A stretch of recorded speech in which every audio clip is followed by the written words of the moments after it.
The bushfire situation remains extremely volatile tonight. 60 blazes are burning across the state. Here in Tara, at least 16 homes have been destroyed. Fire crews are exhausted, but backup is on the way. Reinforcements are arriving from southeast Queensland. Ferocious flames snaking along kilometres of burnt bushland.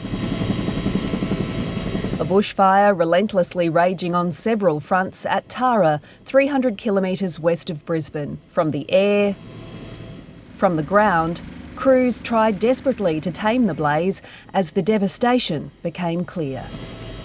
Lifetimes reduced to rubble. At least 16 homes have been destroyed. We didn't think it'd get this close, and then we just simply had to get out. Hundreds have been forced to flee. Kath Buckley was one of them. As the threat eased, she returned this morning, her home spared, just.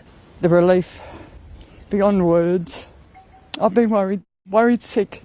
For others, it's a heartbreaking wait to see. People are very anxious to go back in and see whether the house is still standing, what damage has been done to their property. More than 11,000 hectares have now been burnt across the region. Kerry Dare lost her husband in the Weambilla shooting. Nearly a year on, the knocks keep coming. Oh, the first night was very scary for me. I've had my big devastation. So now these things are just something that I handle as they come. Spot fires continue to flare, damage at every turn.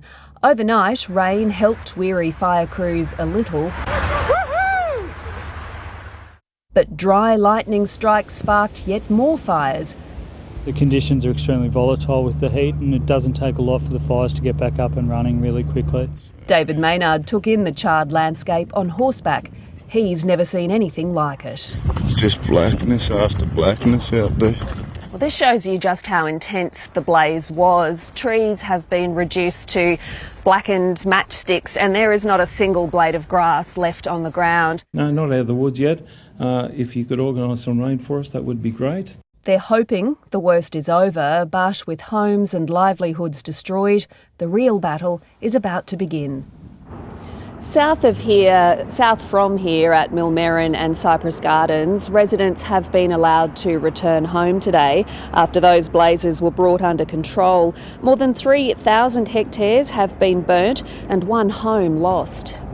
I was pretty anxious, have to say. It would have just been devastating if it was all gone up, so have to give a big thanks to all our neighbours and all the volunteers and the fireys that did an amazing job. Still, several other bushfires continue to burn across the state, from far north Queensland near Cairns to the scenic rim in the southeast and elsewhere on the Downs. Let's go to Dalby. Our reporter Victoria Pengilly is outside the evacuation centre. Victoria, how are people feeling?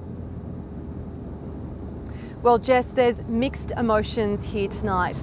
Many people have been forced to make the heartbreaking decision about whether to leave behind their homes and their animals or to stay and defend their properties. There's around 350 people here at the evacuation centre. Many are from Tara and surrounding areas. Evacuees are being offered food, support and somewhere to sleep, but many say they're simply desperate to return home. I spoke to two people in particular, a gentleman who had recently built his own home from scratch. He hadn't insured it and he was forced to leave it behind. And an older woman who was living in a garage and was forced to leave behind all her possessions and come to the evacuation centre here tonight. Now, emergency services are offering locals here a live aerial map where they can see if their home is still standing or if it has been razed. So emotions are running very high here. Emergency services are also particularly worried about a fire burning further south of Dalby at Halliford. That blaze was started by a lightning strike a couple of days ago. 19 crews are on the ground and they'll continue to battle that blaze well into the evening. A long night ahead. Victoria Pengilly, thank you. Well, firefighters on the ground here have told me they are hoping for more favourable conditions tomorrow. Let's hope that is the case. The one sentiment that has really come through loud and clear today from this community is how thankful and how grateful they are to the tireless firefighters who are battling these blazes day in, day out.